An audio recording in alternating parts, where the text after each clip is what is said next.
senior year. I You didn't know know what I that. mean?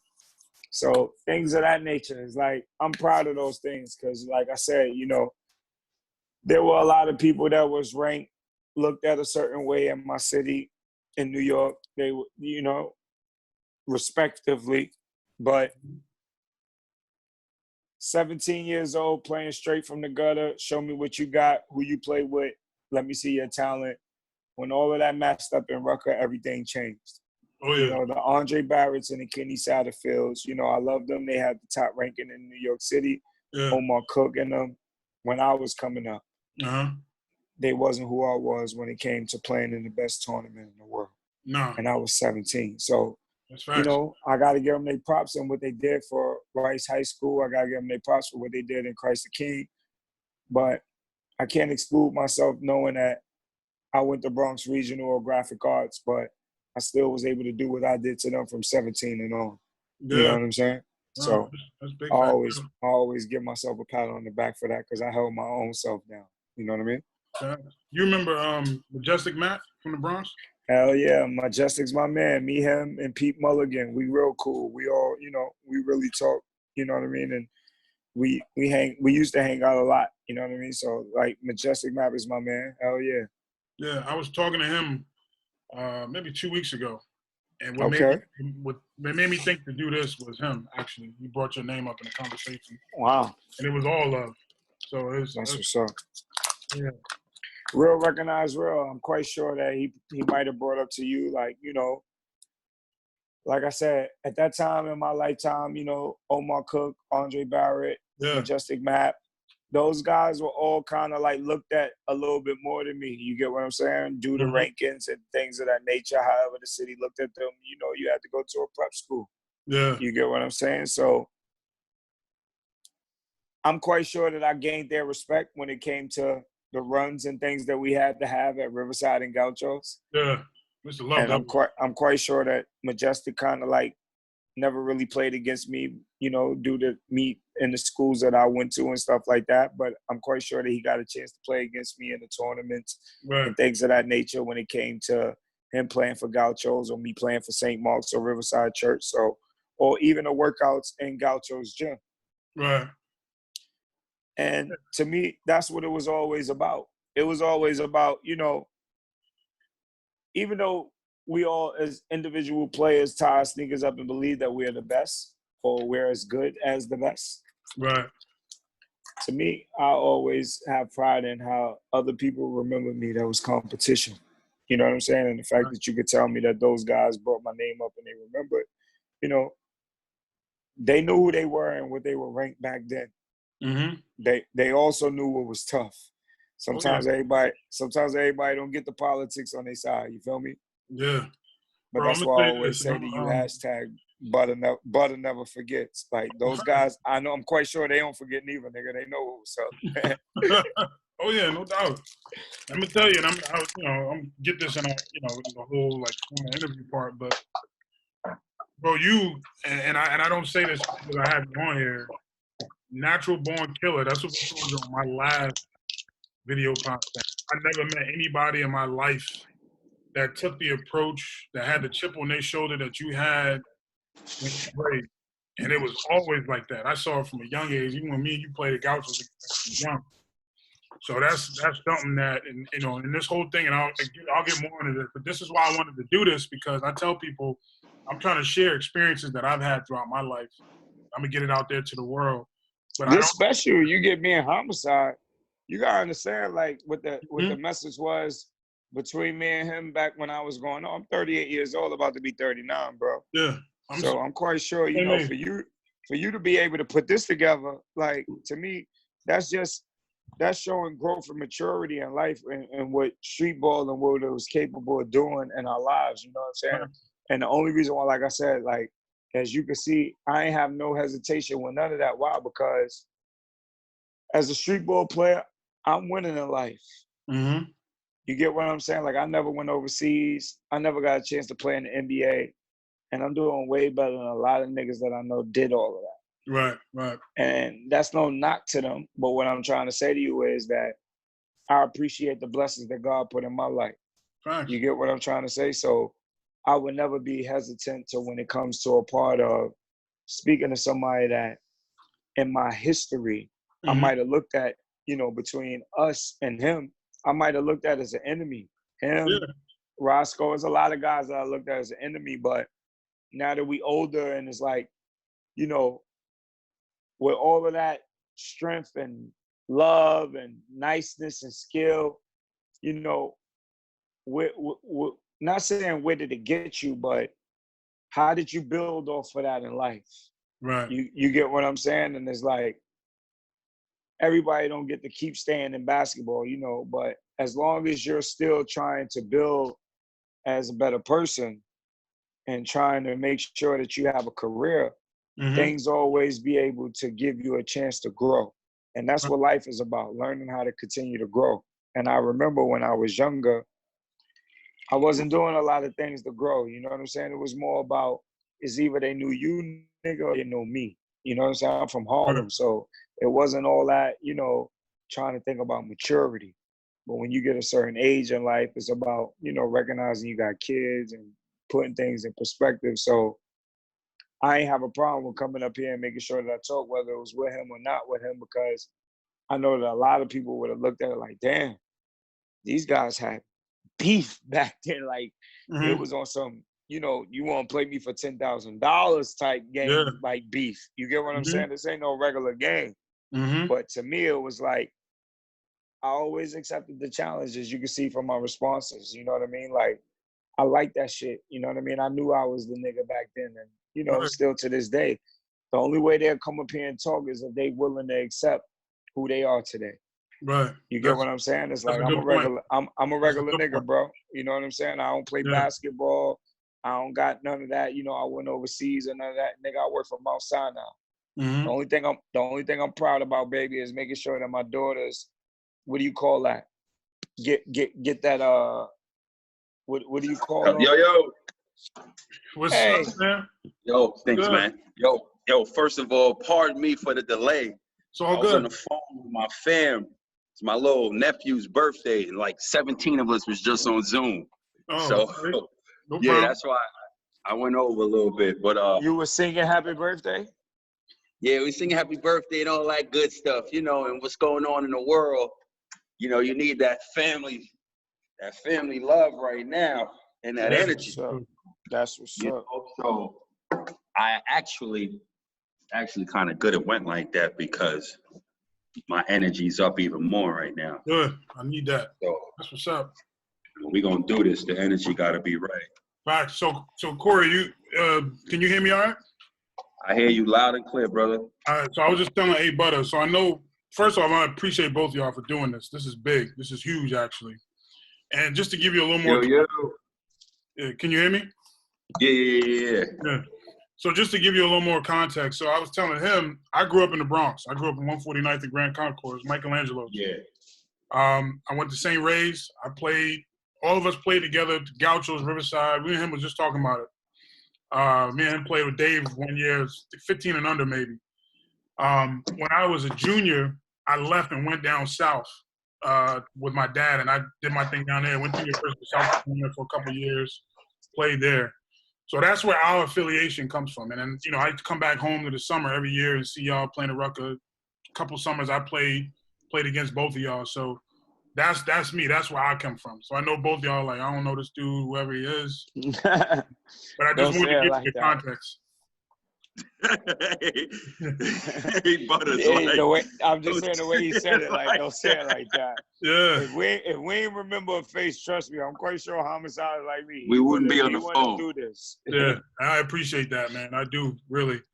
But yeah, man, I sent y'all the interview questions. I mean, it's real uninformal, man. I mean, I'm just gonna ask a couple questions. This is for Social X. I have a company, marketing, social media company that I'm working with, and I told them I want to put out New York street ball content. I'm putting out like a whole series of these video interviews, and they're gonna get it all over the place. Yeah. I'll get y'all more information on that, but that's really where it's coming from. That's what's up. Let's do it. Yeah. Are y'all good with the questions? Like, y'all don't have any issues with any? Yeah. And what's crazy, one thing you gotta know about Homicide or me, man. the one thing that I can say is about him, and I can agree with that with myself, is we for the culture.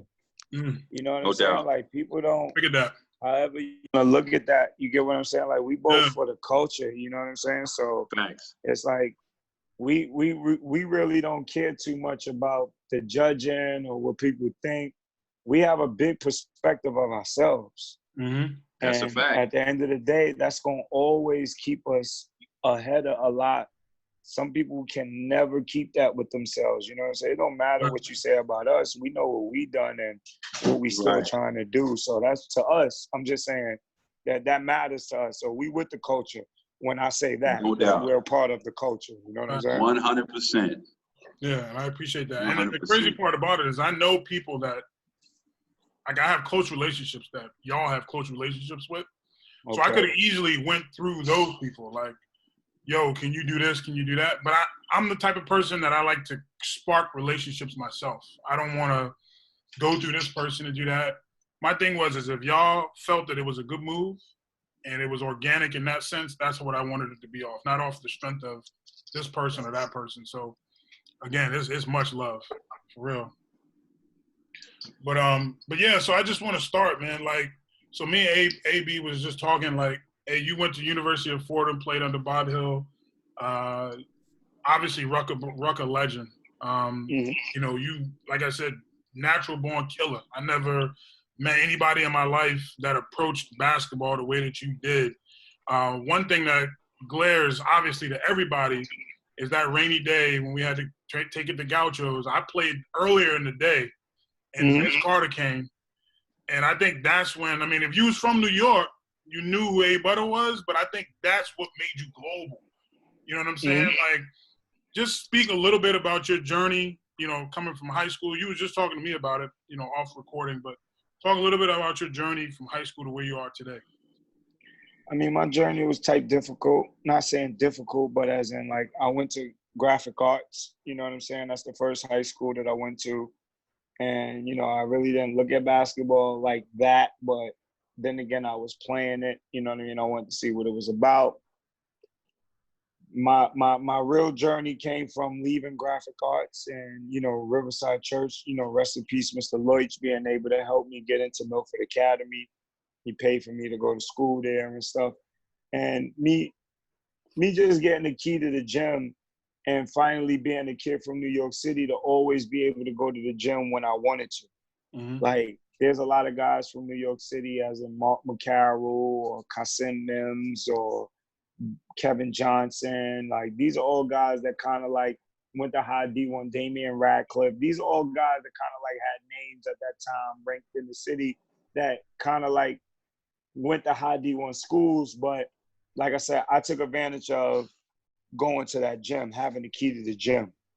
And, you know, like I said, you know, me just really trying to work out and not wanting to leave the gym until I made every shot or didn't miss a shot or whatever the case. That gave me the strength to come back to New York City and be ready and mentally prepared for Rucker. Like, that wasn't even something that was on my mind. I was more into, you know, thinking about going from Milford Academy to transferring to Bronx Regional to play basketball there. But, you know, going up to Rucker, like I said, it was something about seeing from the outside what the park was about, knowing that I'm from Harlem. Yeah. I grew up, I really wasn't into basketball, so I can't say to you that I was at Rucker when I was 10, 9, 12, going to see what it was about. Like, that wasn't on my mind, you know what I'm saying? But when I got of age and to be able to see what it was about, you know, my first year going up there at 16, I ain't want nothing to do with it. I'm being totally honest with you. I went out there and I used to watch from the outside just to see, you know, what it was about and how people talked about it. And it was real loud. Like I said, I took advantage of, you know, being in Milford and then coming back and being tough enough to play in Bronx Regional and taking my team to a championship and winning the championship and stuff, and alternative school in the Bronx, to being able to translate that into street ball. I felt like I was ready because, you know, the guys that I was playing at in Milford, as in, what's that team?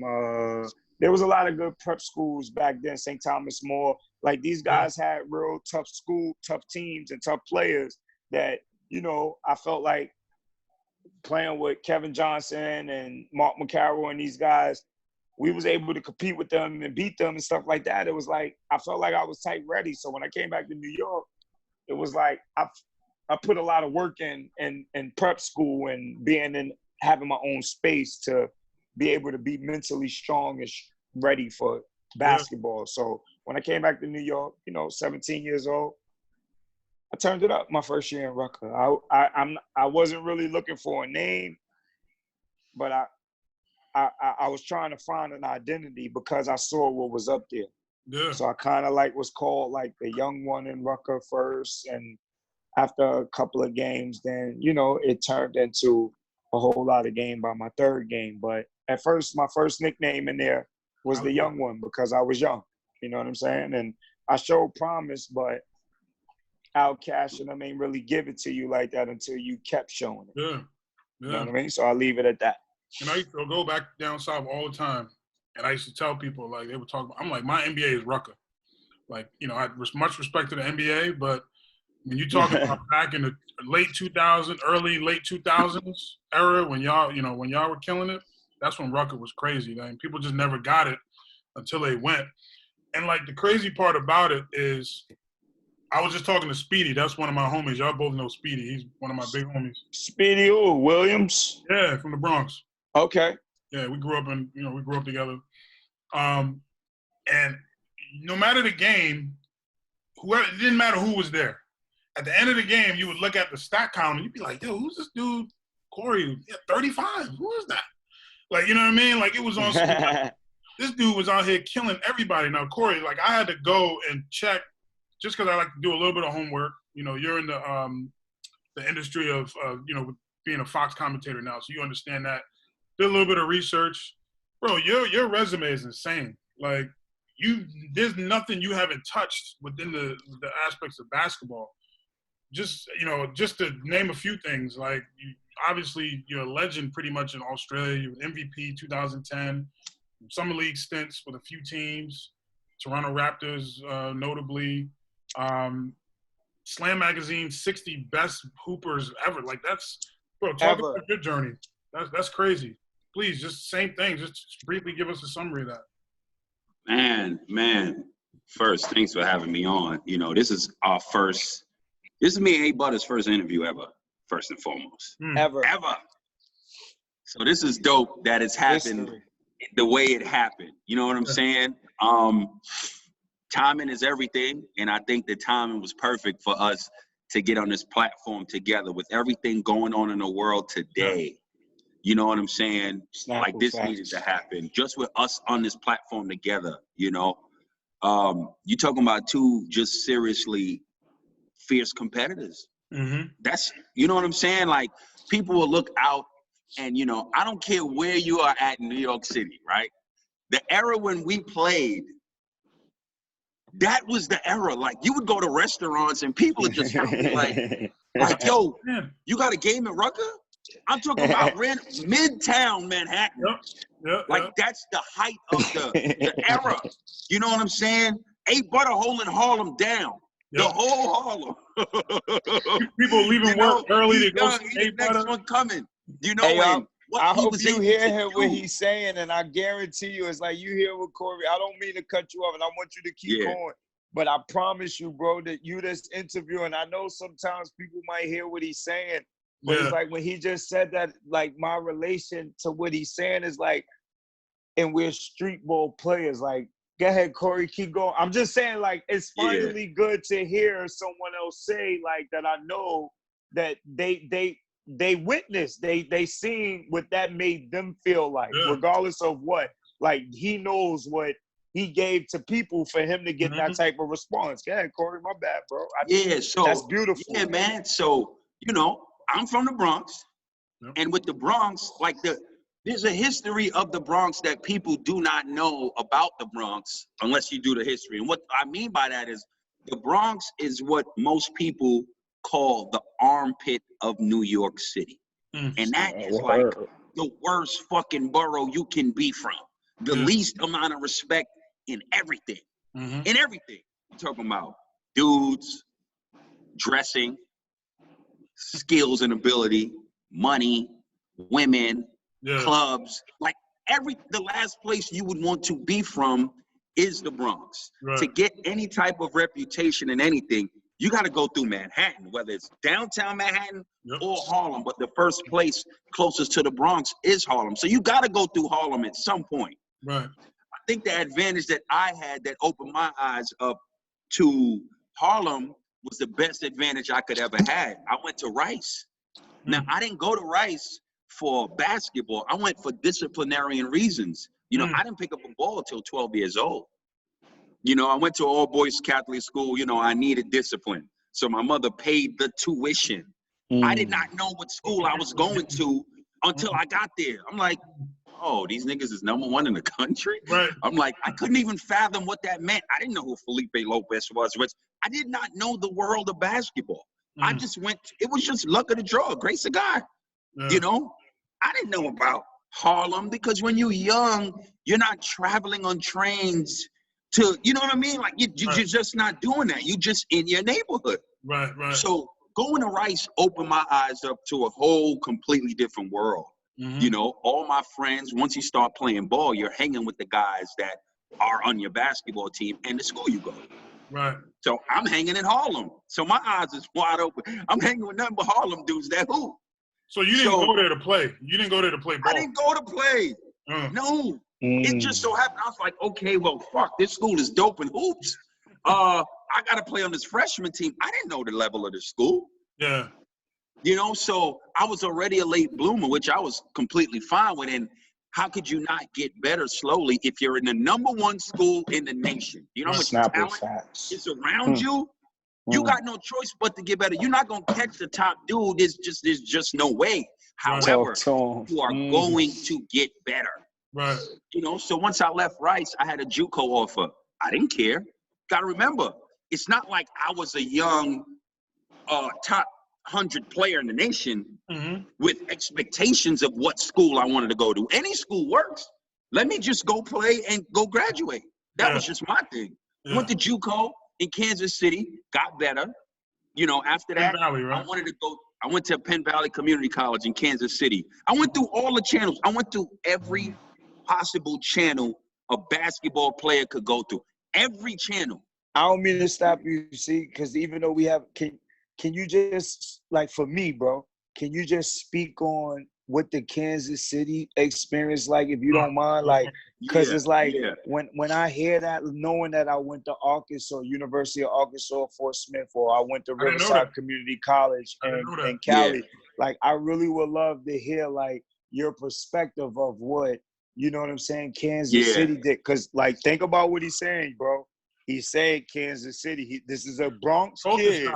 I'm just saying, like, I don't really like. I'm just saying, like, I would love as a fan of the game to hear like what that did on your perspective. Please. I think that when I went to Kansas City, one is culture shock. You know, there's nothing but white people. I'm in the Midwest. Never been to the Midwest.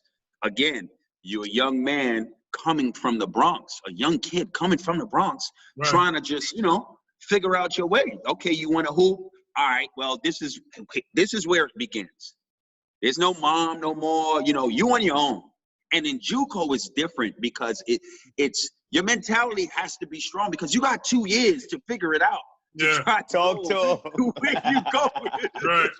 Talk to you got 2 years. You know what I'm saying? You got to graduate. You know, you got to stretch this Pell Grant money. You know. Hey, yo, this is why I wanted to hear. Hey, yo, this is why I asked him stuff because I know if this is Homicide I'm talking to, he keeps it 100. Yes. That's why the reason why I really agree. Because I know if you ever wanted to hear the real, you ask the right people, man. Thank you, bro. Man. Talk to him. You know, just you know, my first real experience of consistently engaging and interacting with white people. You know, coming from the Bronx, it's predominantly, you know, and I'm Jamaican, but you know, African American and Latino communities where we're coming from. So now, you know, it's just a different type of living that, you know, I wasn't accustomed to. That's for damn sure. You know, so it was like, 4 years. Damn, I did 2 years. Yeah, I did 2 years. And my first year, you know, there was a guy in front of me who ended up being an All-American, and we won the championship, and I was on the bench. So I'm like, fuck, I got one more year. I mean, what do? You can't transfer. I haven't done anything. Right. So, okay, the coach ended up leaving. A new coach came. The assistant took over, and I went back home, and I was just working. I was lifting, and I was just, my mindset was like, yo, fuck this shit. It was always the same mindset till this day, and it was, I'll show you. Yeah. I'll show you. Okay, you fucking with him? All right, I'll show you. I'll show you. So it's like, I'm going to fucking prove to you. I'm going to prove you wrong. I'm going to prove you wrong. I'm going to prove you wrong. And that just was that kept the fire burning. That was just the motivation that I needed. So I ended up having a really good year my sophomore year. I went to a Division II junior college. We ended up losing in the championship. I was first team All-American. Shit. And I wrote the list Talk of to him everything that I nice. wanted You to heard do. him say championship. Talk to him nice. Yeah. I ended up getting offers, and this is what I can tell anybody looking back. You have to go somewhere that they want you. I don't care what level it is. You know, that's back in the day when we get caught up in Division I, Division II. Yeah. Why go to a Division I if they ain't really gonna rock with you and the coach ain't looking for you? Right. You understand what I'm saying? You know, I had coaches at like top 5. A guy just got drafted by the Bulls at this Division II. They were top 3 in the nation in Kansas. He used to come to my games all the time. But I know, no, NCAA Division II. Okay. So he came. It was Washburn University. They were hot, like they was just always winning it. And he's like, "Listen, you come here, the ball is yours." We just sent one to the NBA. His name was Dan Booby. He just got drafted to the Bulls. I was like, "Damn, this shit is dope." You know, my resume is looking good. In this region, they know me because of the JUCO. And, you know, our head coach is coming to watch me play all the time. So I know I'm going to come in and play. I ended up going to HBCU because I wanted to go. I remember watching Bill Cosby, A Different World, and I was like, wow, like this is really a different world. So I ended up going to Alabama State. Bro, and you left from Kansas City, Missouri. I went to Alabama. The dirty South. It got slow and slow. Hey, tell him again, it got, what you said, it got what? Slow and slow. It got slow and slow. Yeah, man. Yeah, I went to Alabama. Where's that even at in Alabama? Where's that school at? It's in Montgomery.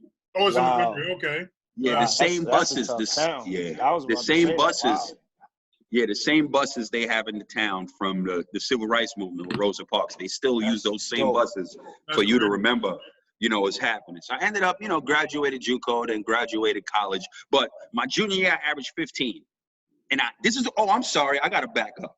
I apologize. I cannot not allow you to understand my level of grind. I knew going in, I was a late bloomer. I knew going in, nobody was checking for me. So I literally, you know, back in those days, they had well, I'm pretty sure they may still have them now. Street and Smith, those basketball magazines of colleges, and it's the preseason rankings and players to watch and all these predictions. So what I did was I bought one my sophomore year, and I literally went through every division, every conference in Division I, and I would get the bottom half of each conference. And I would look at the shooting guard players that are going to seniors leaving. So I figured look, I'm a realist when it comes to the right opportunities that I can maximize at the point in time. I look at it from every angle. I don't have the body of work, and I'm not highly recruited to get a Kansas State, Missouri, in these Big 12 schools at the time. But I know there's schools in the Big 12 that's finishing 10th, 11th, 12th place. That's not as strong. I could potentially get to those teams. You know, so what I would do is I would get the last 3 or 4 teams from each conference and look at players at my position that's graduating. So I would write a letter. I would type a letter. It was a template. hey, coach, how you doing? I'm such and such. These are numbers I average. If you're interested, please write me back. It's literally like the dude who has the CD in Times Square. Yeah, exactly. I was about to say, respect this Please grind. listen to my demo. Respect this Please grind. listen to my demo. I never heard this. I was on. You know what I'm saying? I knew. You know what I mean? Like, I think there's so many people, if they understood where they're really at and attack it as such to move forward, they would be way ahead than they actually are. I didn't think just because, all right, shit, I'm about to get this pill right now. I'm about to kill. Whoever want me, come for me. Nah, because there's so many people who don't know you. It's not the Instagram social media era I played in where people can find clips of you. I literally, that's what I did. People would write me back, but I would get a generic write back. But I just didn't care because I looked at it like, listen, if you're a dope ass nigga in the club and you holler at 15 fucking joints, you ain't getting on 15. All you need is one. Yeah. So I would always put it back mentally that way. That way I couldn't get hurt or upset if all 15 ain't holler back. That's I'm a like, realist. look, I need one or two. And then we could go from there. Now we got dialogue. So I did that. And then, I ended up, the energy you put out, you get back. I ended up hustling like that. And nobody I wrote, I ended up going to. My energy, though, that I put out, it came back. Yeah. You know what I'm saying? So I was like, all right, cool. Here's the options I got. I thought I had a chance to go to Niagara University. Didn't work out. Ended up signing to Alabama State. Junior year, average 15. I'm like, all right, cool. That's back in the days you thinking, you got to average is 20. Yeah. You got a shot. Right. I put 2 more buckets on top of this 15. That nigga, hey, Homo, you was doing your homework. I respect that. Bro. Yeah. Again, you really have to understand who you are as an individual. You can't fool yourself. You know what I'm saying? And I was well aware of, look, I know what it is. I ain't the most talented motherfucker, but guess what? You ain't gonna outwork me. Yeah. You know what I'm saying? Because at some point, the talent that you have, then everybody got that same amount of talent. So what's gonna separate you? You know what I'm saying? Everybody a dog at some point. What's gonna separate you? Who puts in more work? The reason I'm outwork you. The reason this interview is so crazy is because I'm talking to 2 people that literally had to go out and grind for everything. Everything. Like me and Abe was just talking about it. Like throughout my era, you had K-Sat, Andre Barrett, OC. Not taking nothing away from them, but they were given a lot. They were spoon-fed a lot. I played on AU teams with Dre, so I know. Hey, you had an offer from Miami, right? University of Miami. What happened? Yeah, I was supposed to go to Miami. I verbally committed to them. I went and took a whatever you call that, a non-visit. You know what I'm saying? Non-official visit. I knew it was serious because they had Luke greet me. They had Luke taking me out. You know what I'm saying? I hung out 2 nights in a row with Uncle Luke. Uncle Luke. You know what I'm saying? So it's like, those are, how do I say it? I guess I take them as memories, you know what I'm saying? Because I was young, like I said, and I don't know. That's the one thing that I give to New York, me growing up, being around Big L, Mace, Cam, you know what I'm saying? Like seeing all of these celebrities and stuff like that, Fat Joe, I wasn't really too fazed by all that. So that didn't really move me to let me know that Miami that really wasn't the draw. You get what I'm saying? Right. Like I couldn't even see, now that I'm older, I'm just saying I really couldn't see that Miami was given like its godfather at the time. Yeah. You know what I'm saying? It's Jewel to make sure that I chose that school. You get what I'm saying? Right. And, if, like I said, now that I'm older, I took the bag. You know what I'm saying? It was like I wanted to go to Miami. How do you say it? When you spin the basketball back to yourself, that's a New York thing. You know how when you catch the ball first, they check it up to you and you act like you don't even dribble yet. You just spin the ball and they act like it's going one way, but it comes back to you. Yeah. I did that shit in a workout with Darius Rice and he went for the ball and I threw it through my legs and I scored. The nigga was like, yo, dog, how you do that? Show me how you do that. So Darius Rice, it was right. like that this was my Darius teammate Rice. back Like this is how these are things that I can remember that I'm saying, like, I didn't even choose that school. I go to Fordham, and then I look at these niggas make it to the tournament. So it's like, if I'm being honest with myself, it's like, you took 40,000 just to be honest. You know what I'm saying? Like, you took 40,000 because you had a kid and you didn't want to leave New York, and you seen there was an NBA coach there.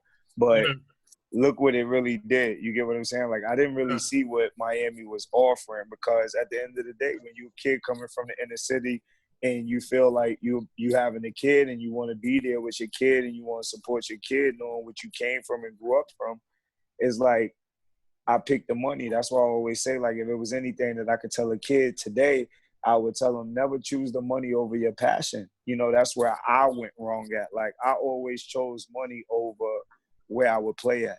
You know how many opportunities I might have missed because I felt like if it's not paying, then I'm not playing. You get what I'm saying? You didn't feel like, because Smush went there, he signed there too at the same time. You didn't feel like y'all was going to step on each other's toes, or? That was the thing. Bob Hill, like I said, when I was being recruited, Shea Berry recruited me, Mike Brown recruited him. He was there before me because he went to junior college, so he had to sit out when he came there. So it kind of like told me that there was another guard there, but they didn't make it seem like we had to compete for the spot. Yeah. So it's like, if I knew that I had to compete with somebody for the spot at Fordham University, I wouldn't have went to that school. You get what I'm saying? When I know that Miami wants me and they gonna set me. You get what I'm saying? But at the end of the day, it's like, when I get there, like I said, if there's another thing that I can give back to a kid, I don't care what you think or what they give you or what they tell you. Once you sign that dotted line, you're a slave, bro. You get what I'm saying? And I feel like that's what Bob Hill and them did. It was like, regardless of what we told you or what you see, this is the plan that we have. And that's why I always can say, you know, not saying I got witnesses, but, you know, Jeff McMillan, Steve Canal, Mike Haynes, the guys that you, Mark Jarrell Wright, those guys know they got their own careers. They was good too. But they know that Bob Hill made it about Smush. And I can't knock that because Smush made it. You get what I'm trying to say? Like, it was his objective as being a coach that came from the NBA to college. He still looks good if he gets a player that goes to an academic school that is now an athletic school and gets him into the NBA. You get what I'm saying? So it worked for him. You get what I'm saying? But there's a lot of other players that I know that, you know, if maybe you don't get a chance to hear their story, but I know that they be feeling like they know they got fucked. They know they got shortchanged because at sacrificial the end land. It was expense to make sure that, you know, and how do you say it? Like, when you look at America, that's the business. You get what I'm saying? I'm just saying, like, that's why it's valuable to make sure that the next generation has some type of awareness of what you've been through, what you've done, and how you're able to help them see how maybe they could get over a hump. You get what I'm saying? It's not all about, you know, looking at what you went through and try to be bitter about it or make it seem like, you know, you point the finger at everybody else. You get what I'm saying? Like, I respect hearing just Homicide saying, like, his story of the grind. You get what I'm saying? Because it's like, we all know we had the grind, but it was like, we had different grinds. There's certain things that I took for granted that he didn't. You get what I'm trying to say? It's like, there's a lot of things that you can wonder why you didn't make it to where you made it because you might have felt like you did it too early. You get what I'm trying to say? It's like, so all of those things will play a part. You know what I mean? And it's like, no one really cares. I'm just being honest about the politics. Facts is facts. Definitely. You know what I'm saying? What I mean? So it's beautiful when you get to hear someone else's story just as well as yours, and it's like, man, this is what the inner city and striving creates. You know what I'm saying? That's how I look at it. You know what I mean? Now, Corey, so you right now, Corey, I consider you like the spokesman of NBL, right? In Australia? Yeah. Yeah. So like what's you know, basically, what's your role there? I mean, you're pretty much, I know you're working for Fox and you're working for the league. Are you kind of like that bridge between the NBL to you know, to America? Or like kind of what's your positions on that? And just your thoughts on the whole thing in general. Before you speak on that real quick, Corey, I just want to say congrats to that too, man. You feel what I'm saying? Bro. Like, salute to you because at the end of the day, coming from me, bro, you hear what I'm telling you? No matter what nobody say, I don't care what you ever heard. You feel what I'm telling you? That at the end of the day, no one can never tell you that you didn't earn what you do. Oh, yeah, I know who you are. You feel what I'm saying? Yeah. I don't care how people put it, whatever perspective. All I'm saying is, at the end of the day, I know Corey Williams earned what he do. Mm-hmm. Yeah, appreciate it, bro. Appreciate it. You know, and so I work for the NBL. This is a league I played in for 4 consecutive seasons. I did really well when I was here.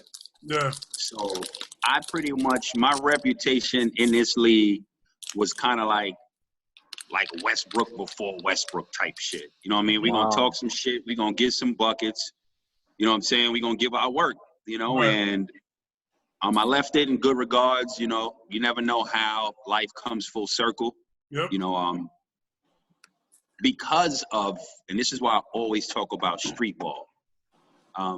Because of street ball, it set me up to be in the position that I'm in right now without even knowing. I'll get into that in a second. But my role here is I'm pretty much like Mark Jackson, Game Day, and Stephen A. / Jalen Rose / Shannon Sharp every other day. So I have, I give my opinion. I'm a straight shooter, whether you like it or not. You know what I mean? I give my opinion on, you know, players' performances. And, that little beef with Andrew Bogut.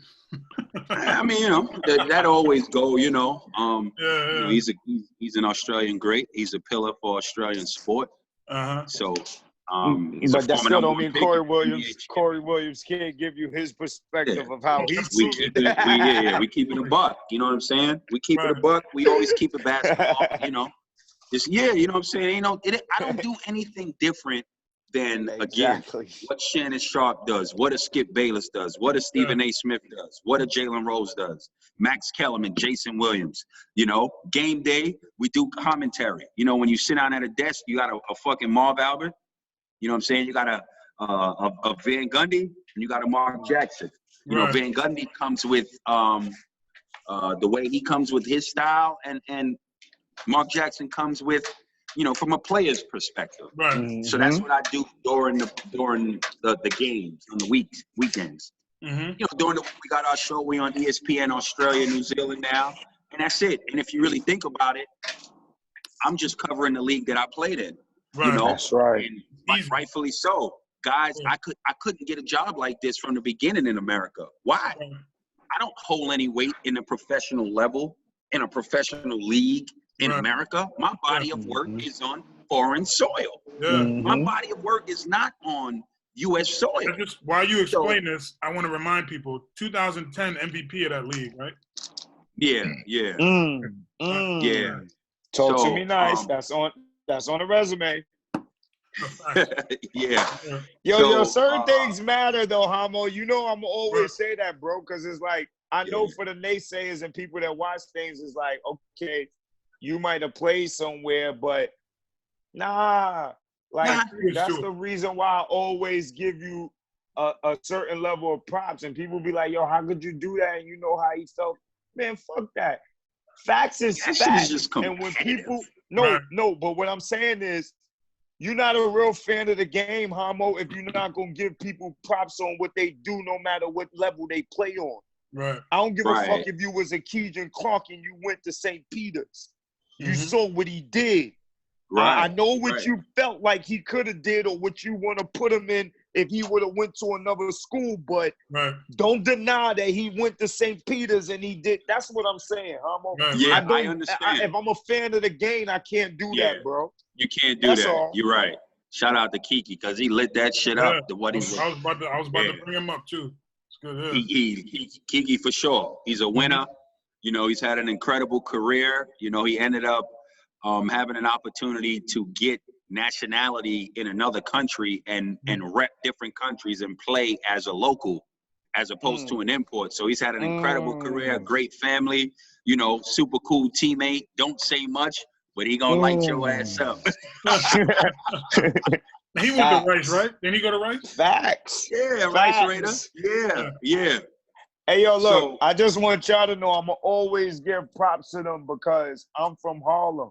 And if I'm being honest, I really wanted to go to Rice. Like, my parents couldn't pay for me to go to Rice. And I'm just saying, like, when you see what the brotherhood and what so many of those guys have became, and you get what I'm trying to say is like, for me to not honor that, knowing that I'm from Harlem, like, look at them.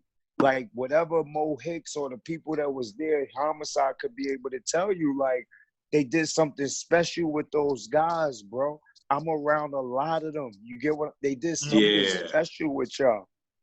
Yeah, man. I that's one thing. You know, I never understood. I never had that feeling that guys that went to Duke, that went to North Carolina, I did not understand the brotherhood. I don't care if you graduated in the 60s or 2020. Right. You are my brother. We are forever connected. That's how it is when you go to major Division I's. But I never went to a major Division I, but I went to Rice, and I understood and understand that brotherhood is an unbreakable bond. I don't care if you don't even know the guy. I don't care if you don't even like the guy. The fact that you went to the same high school, the same institution, it's a responsibility where the beat ain't a bad beat. You know what I'm saying? It's not unsalvageable. So Rice High School, man, like it just, you went there and you knew what it was. You wanted to hoop.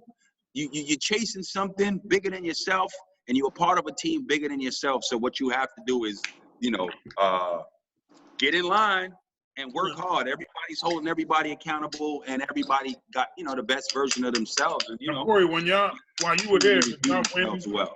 When you were there, Corey, did y'all win tips, or where was what was your Oh shit! We can talk about that, but you might have to reset this because it says less than 1 minute.